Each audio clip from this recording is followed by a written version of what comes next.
Assalamualaikum warahmatullahi wabarakatuh. Semangat pagi teman-teman. Hari ini tanggal 27 Januari 2026.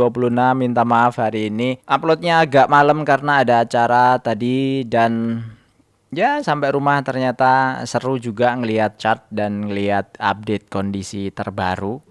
Sebenarnya saya ada satu video terkait pembahasan zakat. Saya pengen upload tapi masih ragu-ragu karena sebenarnya sebelumnya sudah pernah saya bahas juga. Cuma ada disclaimer ya. Jadi saya sendiri bayar zakatnya mungkin belum perfect. Belum perfect itu dalam artian perhitungannya, kemudian totalannya itu masih belum sempurna gitu ya. Jadi mau upload tuh ragu-ragu. Tapi kalau lihat di referensi YouTube kayaknya belum banyak yang bahas, bahkan jarang sekali yang bahas sampai ngeliatin di laporan keuangannya gitu ya, dan referensinya sedikit. Jadi ya nanti kalau teman-teman ada butuh ya komen aja ya, kalau misalnya mau butuh nanti insya Allah saya upload. Tapi ya itu tadi ya disclaimernya, saya nggak perfect, nggak sempurna, jadi saya bukan berusaha untuk menggurui tapi menyampaikan aturan mainnya saja lah, kira-kira gitu. Dan hari ini saham-saham fundamental yang kemarin kita bahas, saham-saham Konglo lagi loyo, lagi drop jauh-jauh. Hari ini gantian saham-saham fundamental yang kemarin sempat naik tinggi kayak ini ya. Bumi enggak lah ya, Bumi enggak. Ini saya ngomongin masalah movernya Bumi sudah mulai turun ini transaksinya 1,9 T. Agak naik dikit tapi asingnya masih jualan dan tekanan jualnya sepertinya juga masih ada. Kemudian Antam turun karena kemarin naiknya cukup tinggi. Yang agak luar biasa adalah ASII. ASII ini saya nggak nyangka tembus di 6.300 closingnya. Nah ini ya kemarin kan ini termasuk yang hijau. Kemudian saham-saham Konglo yang merah. Ditambah lagi yang lain-lain ya. Ada UNTR juga merah tuh, drop jauh. Kemudian Adro juga drop ya, lumayan jauh. DMR juga koreksi. AADI, mantap ini. Terus Pegas juga merah. Kayaknya marah ini ngeliat. Mungkin ada satu yang lihat video saya kali ya kemarin. Marah guys, market makernya guys.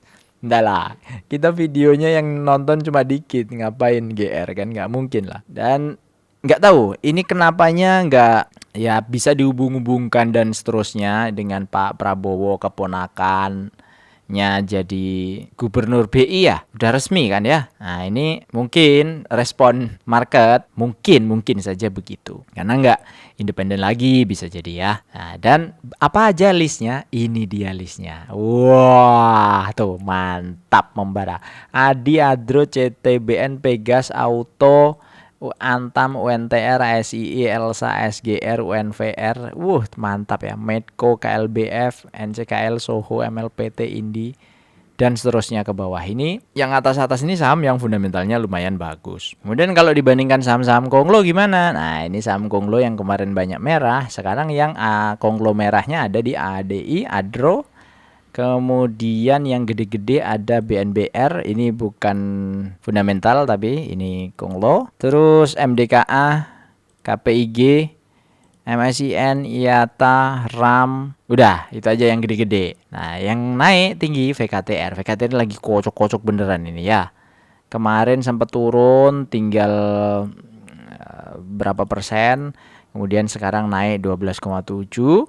Ini 4% lagi. Ini sudah mau mendekati harga targetnya untuk VKTR. Yang lain-lain kayak Bumi kan Pani itu tinggal 9% dan ini ada yang nggak tahu mungkin dijagain ya 1,8 supaya nggak turun lebih dalam. Saya nggak ngerti, harus dilihat lebih detail ke dalamnya karena ini hanya screener yang sifatnya tidak sampai melihat ke dalam-dalam sana. Ini ngelihat secara makro saja, secara garis besar sebenarnya naik apa turun sih gitu ya, universe-nya di saham-sahamnya Konglo. Lah daripada nggak ada yang dibahas, kita bahas pertanyaan saja. Ini udah saya jawab belum ya kemarin? Bang, kalau dapat dividen gimana cara lapor pajaknya? Saya udah pernah bahas lapor pajak itu pakai Cortex ya kalau nggak salah tahun lalu. Di search aja di profil. Nah, profil tuh sini, kemudian di search aja. Yang kecil ini pajak. Begini ya, cara lapor pajak dividen, reinvest Cortex dan hitung zakat. Nah, ini zakat ini juga pernah saya bahas juga tuh sebelumnya. Ini 7 bulan yang lalu. Gitu, Bang. Terus saya pensiun. Ini member ya, khusus member, nanti aja member. Saya pensiun 2030, mohon advice-nya saham yang cocok saya cicil sekarang dan prospek dividen atau bisnisnya bagus di tahun 2030 dan seterusnya. Saat ini saya sudah punya WNTR di harga 22.000 dengan porsi 30%-an dari Porto. Apakah WNTR masih layak saya pertahankan sampai pensiun dan jadi sumber passive income? Ikutin aja channel ini, nanti akan banyak pergeseran, perputaran berdasarkan potensi dividen tahunannya dia.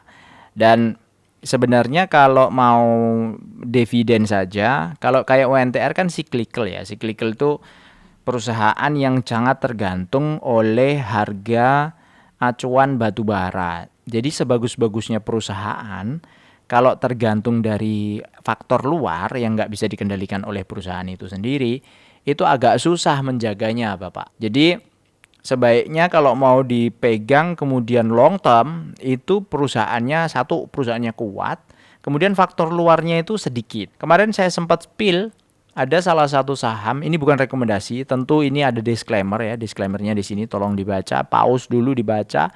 Ada nomor 4 ini tidak ada one size fits for all. Jadi semua orang itu beda-beda, cara ininya juga beda-beda. Bicara tentang WNTR, bagus banget ini perusahaan, bagus sekali. Kalau harga batu bara itu masih di 100-an, ini salah satu perusahaan yang sangat bagus.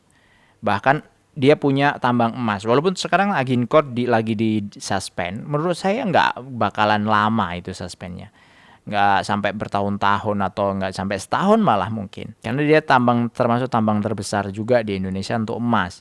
Dan Astra itu sangat compliance-nya itu sangat ini banget lah. Bagus ya. Percaya di semua lini ya untuk Astra. Walaupun dimiliki oleh Jardine, tapi orang-orang kita yang banyak bercokol di sana ya. Jadi pemimpin-pemimpin Astra kayak kan sekarang presidennya siapa Pak Joni Bunarto ya. Bagus itu orang kita, orang lokal ya, bukan orang Hong Kong, bukan orang mana. Walaupun Jardine itu adalah Hong Kong. Filosofinya juga cukup baik. Saya masih tetap trust untuk Astra dimanapun, mau di tambang, mau di otomotif, ya mestinya begitu. Bagus nggak UNTR? Bagus. Tapi apakah layak sampai seterusnya? Itu yang harus dievaluasi tiap tahun. Jadi kita itu pegang saham nggak bisa kita beli habis itu tinggal. Enggak. Kayak punya toko, kita invest di toko, ya kadang-kadang harus kita tengokin karyawannya benar apa enggak, SOP-nya jalan apa enggak gitu.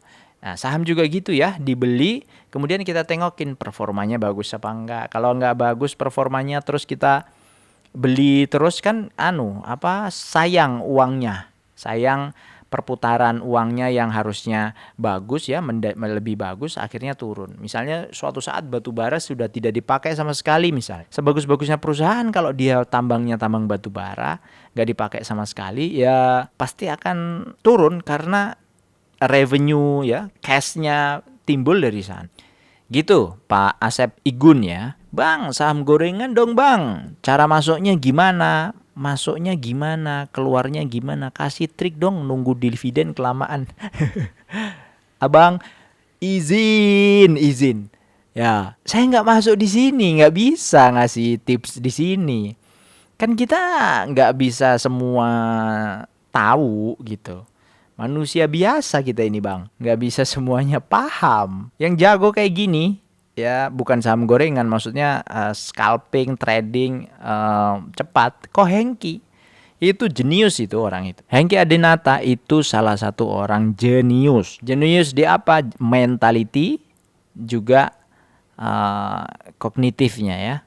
Otaknya encer, mentalnya luar biasa. Nggak semua orang bisa kayak gitu. Yakin, itu nanti murid-muridnya, dari 100 murid, nggak semua orang bisa kayak gitu.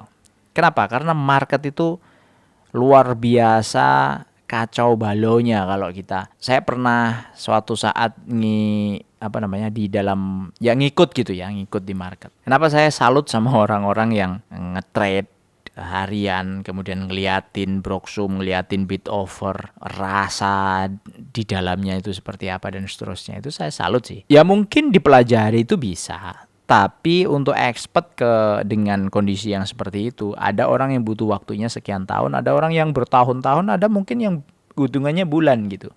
Makanya nggak dipakai untuk semua kan. Ko Hendro juga bilang tuh, Hengki itu unik gitu. Unik banget. Nah mungkin belajarnya ke beliau. Kelasnya 19 juta ya. Jadi kalau saya, mohon maaf, saya nggak punya referensi. Takutnya nanti salah. Kasih Fish gimana bang? Bahas dong. Kalau Fish, sorry. Fish Multi Agro ini adalah perikanan, manufaktur dan jasa. Ikan ya. EPS-nya sih bagus ya. Naik turun sih, tapi namanya ikan itu nggak stabil memang. Mepet juga. Profitnya juga mepet. Anaknya United Tractor kan pernah punya perusahaan ikan kan. Ya, terus dijual akhirnya. Ini juga ya ini stabil, maksudnya naik turun situ ya, nggak bisa growth terus. Cuma dividennya juga nggak terlalu banyak. Saya bilang bagus dari sisi laporan, ya ini normal. Untuk perusahaan ikan ini mungkin bagus. Tapi kalau dibandingkan perusahaan-perusahaan lain yang di sektor lain, masih ada yang lebih menarik daripada yang ini gitu. Tapi untuk sektor ikan, perikanan, mungkin ini ya yang terbaik ya. Mungkin yang bagus, bisa jadi. Karena saya belum membandingkan ke arah sektor perikanan. Dan masih belum punya klik aja ke arah sana. Siapa sih sekarang saham-saham perusahaan perikanan yang kira-kira terkenal gitu? Kayaknya belum ada, saya belum kenal gitu. Kalau teman-teman kenal, monggo komen. Jadi rekomendasinya untuk itu di review sendiri bang. Kalau saya masih banyak yang lain ya. Di pembahasan video saya sebelumnya kan bagus-bagus kan. Maksudnya bagus-bagus tuh menurut saya karena dividen kan. Gitu. Bang, selama ini hasil dividen dibelikan saham lagi atau sebagian dinikmati atau ada opsi? Enggak, saya enggak menikmati sebagiannya gitu ya, atau hasil dibelikan logam mulia enggak. Semua saya gulung masuk semuanya ada di saham. Kalau logam mulia itu dipakai untuk dana darurat. Jadi di luar itu disimpan dalam bentuk konversi ke emas gitu, logam mulia. Tapi amount-nya segitu saja. Paling kalau misalnya ada adjusting di sana, nggak setiap waktu ada adjustment. Misal kita ngomong dana darurat, misal ini ngomong angka aja, misalnya kita setting misalnya 1 juta misalnya. 1 juta itu dikonversikan ke emas.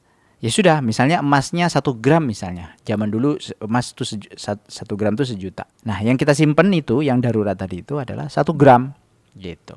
Nah kebetulan saya nggak nyimpen di fisik, maksudnya untuk dana darurat tadi, tapi simpennya di rekening, tapi rekeningnya rekening emas. Jadi belikan gitu, misalnya berapa gram, udah biarin aja. Kan emas nggak kena inflasi, terus kita kan maunya juga nggak mendapatkan bunga dari situ. Tapi kalau nggak mendapatkan bunga misalnya 1 juta, nanti kan nilainya turun terus. Nah supaya dana darurat ini masih senilai dengan apa yang kita planningkan, ya dikonversikan ke emas. Jadi pas waktu emasnya bergerak, dia akan bergerak. Artinya dana itu juga nggak di otak-atik pengennya kan. Namanya juga dana darurat, harus dilupain gitu, maksudnya gitu. Kalau hasil dividen itu direinvestasikan lagi. Kan di laporan pajaknya juga reinvestasi supaya nggak kena pajak kan. Kalau misalnya lagi butuh untuk cash, itu saya catat biasanya injeksi tapi minus. Kita kan punya target nih, target periode waktu kan sampai pensiun nanti berapa pengen target. Ya udah, masukin terus di situ, gulung terus di sana, tidak ditarik-tarik, tidak diapa, gulung terus.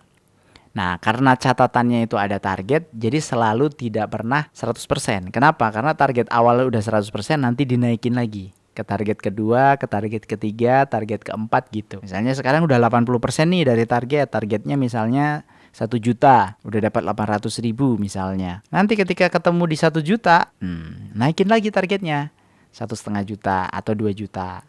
Ketemu di 2 juta, naikin lagi targetnya 5 juta. Terus gitu sampai puas. Ya sebenarnya kalau secara hitung-hitungan sampai sesuai dengan apa yang diinginkan di sini. Kalau ini kan simulasi konten ya. Nah, kalau saya pribadi adalah target di luar ini, di luar konten ini. Gitu, Bang Maulana Arif. Jadi digulung terus Yang dibelikan logam mulia itu adalah dana darurat. Kita sisihkan dana darurat, kita konversikan ke emas supaya tidak menyusut.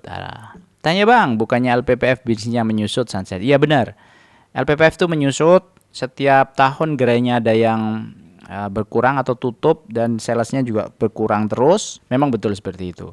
Kenapa saya ada mention di sana LPPF itu karena salah satu perusahaan yang efisiensinya lumayan bagus kalau saya lihat. Terus dia bisa jagain bagi dividennya. Jadi kalau dilihat histori setiap tahunnya itu mampu jagain gitu. Nah menurut saya itu cukup karena yang kita inginkan bukan growth-nya perusahaannya saja, tapi mampu menjaga yield-nya dividen. Itu menurut saya masih oke ya, masih bagus. Nah apakah kita pegang kemudian kita lupain? Enggak. Kalau di saham-saham seperti ini enggak bisa begitu ya. Kan naik turun nih.